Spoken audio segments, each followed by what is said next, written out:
Nega ba'zi ayollar ertalablari kuchga to'lib, yaxshi kayfiyat bilan uyg'onishadi? Boshqalari esa xuddi uxlamagandek, o'ta charchoqlik bilan.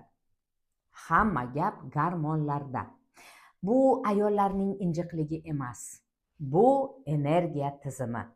Kortizol uyg'onish gormoni. Stress, uyqusizlik, doimiy shoshilib yurishlar uni oshirib yuboradi. Natijada uyqusizlik boshlanadi, shirinlikka ruju qo'yiladi, kayfiyat esa yo'q.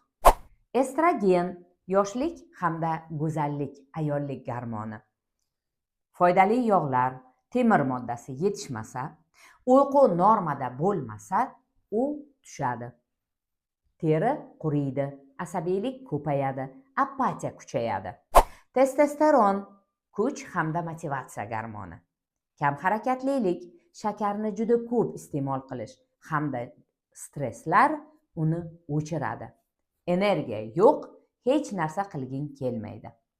Progesteron xotirjamlik gormoni. Ortiqcha charchoq hamda uyqusizlik uni kamaytiradi. Natijada asabiylik, turli shishlar hamda uyqusizlik rivojlanadi. Xulosa, gormonlar sizning energiyangiz, kayfiyatingiz hamda hayotingizni zavqi. Gormonlar balansini saqlang, tanangizni tinglang. U sizni ogohlantirayapti.